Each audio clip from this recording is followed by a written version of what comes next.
আসসালামু আলাইকুম রহমতুল্লাহি ওবরকাতুহু। সম্মানিত প্রিয় মুসলিম ভাই ও বোনেরা, আর ইসলামিক টিভির পক্ষ থেকে সকলকে জানাই আন্তরিক মোবারকবাদ। আশা করি সকলে ভালো আছেন। আমি আলহামদুলিল্লাহ আল্লাহর রহমতে ভালো আছি। আজকে আপনাদের মাঝে আলোচনা করব মানসিক চাপমুক্ত থাকার দোয়া এবং আমল সম্পর্কে। তো চলুন আমরা জেনে নিই। দুশ্চিন্তা এবং হতাশার কারণে মানসিক চাপ সৃষ্টি হয়। তাই যে কোনো দুশ্চিন্তা এবং হতাশা থেকে মুক্ত থাকতে ইসলামের দিক নির্দেশনা মেনে চলা এবং আল্লাহর কাছে সাহায্য প্রার্থনা করার বিকল্প নেই। মানসিক যে কোনো চাপ থেকে মুক্ত থাকতে আল্লাহ রসুল সাল্লাল্লাহু আলাইহি সাল্লাম যে দোয়াটি বেশি বেশি পড়তেন তা হলো, আল্লাহুম্মা ইন্নী আউযু বিকা মিনাল হাম্মি ওয়াল হাজানি ওয়াল আসি ওয়াল আউযু বিকা মিনাল বুখলি ওয়াল জুবনি ওয়া আউযু বিকা মিনাল দলাইল দাইনি ওয়া গলাবাতির রিজাল। অর্থ হলো, হে আল্লাহ, নিশ্চয় আমি দুশ্চিন্তা এবং দুঃখ থেকে আপনার আশ্রয় চাই, অপারগতা এবং অলসতা থেকে আপনার আশ্রয় চাই, কৃপণতা এবং ভীরুতা থেকে আপনার আশ্রয় চাই, আর ঋণের ভার এবং মানুষদের দমন পীড়ন থেকেও আপনার আশ্রয় চাই। মানসিক চাপমুক্ত থাকার আমল। যে কোনো মানসিক চাপ থেকে মুক্ত থাকতে নিয়মিত যে আমলগুলো করা জরুরি তা হলো, 1 নম্বর, নিয়মিত কোরআন তেলাওয়াত করা। কোরআনুল কারীম তেলাওয়াত করা। কোরআন তেলাওয়াত মানুষের মনকে প্রফুল্ল করে তোলে। কোরআনের তেলাওয়াত এবং অধ্যয়ন মানুষকে দুনিয়ার সব দুশ্চিন্তা এবং হতাশা মুক্ত রাখে। 2. নির্ধারিত সময়ে নামাজ পড়া। নামাজের নির্ধারিত সময়ে যথাযথভাবে নামাজ আদায় করাই হতাশা এবং দুশ্চিন্তা মুক্ত থাকে মন। আর নামাজের মাধ্যমেই বান্দা মহান আল্লাহর সাহায্য লাভে ধন্য হয়। কেননা নামাজ এবং ধৈর্যের মাধ্যমে আল্লাহর সাহায্য পাওয়ার কথা এসেছে এভাবে, তোমরা নামাজ এবং ধৈর্যের মাধ্যমে আল্লাহর সাহায্য প্রার্থনা করো, কিন্তু সেই সমস্ত বিনয়ী লোকদের পক্ষেই তা সম্ভব। সূরা বাকারা। রাসূলুল্লাহ সাল্লাল্লাহু আলাইহি সাল্লামও যে কোনো কঠিন সমস্যার সম্মুখীন হলে নামাজ আদায় করতেন। আবু দাউদ। দুশ্চিন্তা, বিপদ এবং হতাশার সময় নামাজের আমলে অভ্যস্ত ছিলেন সাহাবায়ে কেরাম। ছোট থেকে ছোট যে কোনো বিষয়ের জন্য তারা নামাজে দাঁড়িয়ে যেতেন। 3. তওবা ইস্তেগফার করা। যে কোনো বিষয়ে আল্লাহর সাহায্য পাওয়ার অন্যতম উপায় বেশি বেশি তওবা ইস্তেগফার করা। কেননা মানুষকে প্রশান্তি দেওয়ার একচ্ছত্র ক্ষমতা মহান আল্লাহর।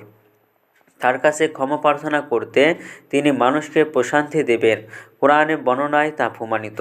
অতঃপর বলেছি, তোমরা তোমাদের পালনকর্তার কাছে ক্ষমা প্রার্থনা করো, তিনি অত্যন্ত ক্ষমাশীল। তিনি তোমাদের ওপর অসহ্য বৃষ্টিধারা ছেড়ে দেবেন, তোমাদের ধন সম্পদ এবং সন্তানাদি বাড়িয়ে দেবেন, তোমাদের জন্য উদ্যান স্থাপন করবেন এবং তোমাদের জন্য নদী-নালা প্রবাহিত করবেন। সূরা নূহ।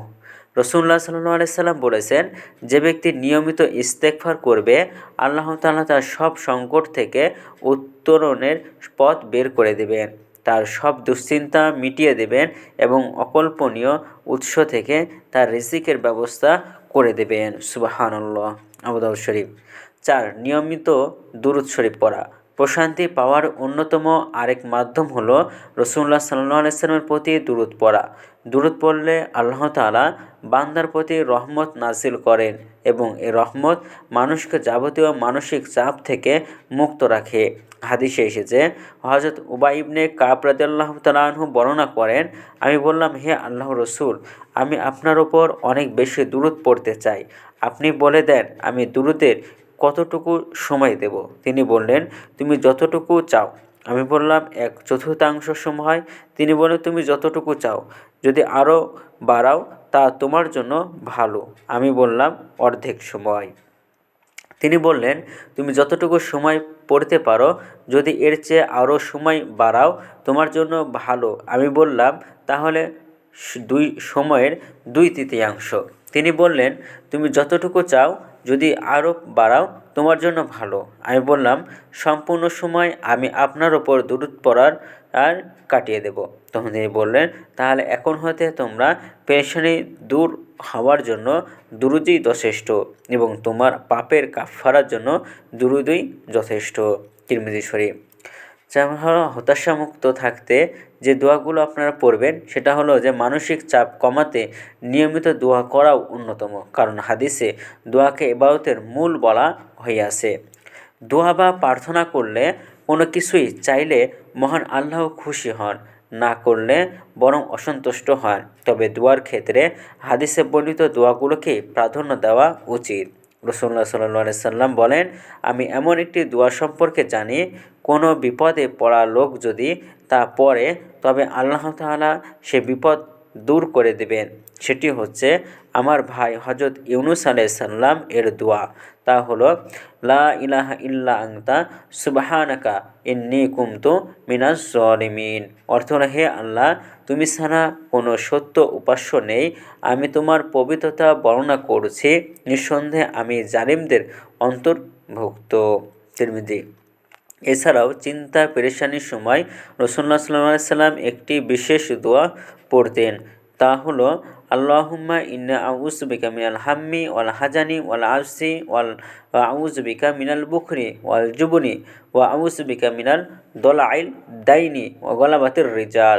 অর্থ হলো, হে আল্লাহ, নিশ্চয় আমি দুশ্চিন্তা এবং দুঃখ থেকে আপনার আশ্রয় চাই, অপারগতা এবং অলসতা থেকে আপনার আশ্রয় চাই, কৃপণতা এবং ভীরুতা থেকে আপনার আশ্রয় চাই, আর ঋণের ভার এবং মানুষদের দমন পীড়ন থেকেও আপনার আশ্রয় চাই। সুতরাং বর্তমান সময়ে মানসিক চাপে থাকেন না এমন মানুষ খুঁজে পাওয়া দুষ্কর। কম বেশি সবাই মানসিক চাপ এবং উদ্বেগের থাকেন। মনে হয় তা যেন এখন মানুষের দৈনন্দিন জীবনের অংশ হয়ে দাঁড়িয়েছে। তাই উল্লেখিত আমলগুলো অনুসরণ এবং অনুকরণের মাধ্যমে মানসিক চাপ নিয়ন্ত্রণ করা যেতে পারে।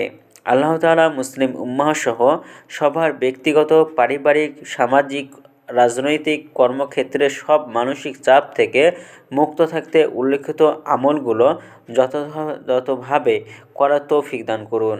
কুরআন সুন্নাহ মোতাবেক জীবন পরিচালনার মাধ্যমে মানসিক চাপমুক্ত জীবন গড়ার তৌফিক দান করুন। আমিন। তো ভিডিওটি ভালো লাগলে অবশ্যই চ্যানেলটি সাবস্ক্রাইব করে পাশে থাকবেন। ধন্যবাদ সকলকে। আসসালামু আলাইকুম ওয়া রাহমাতুল্লাহি ওয়া বারাকাতুহু।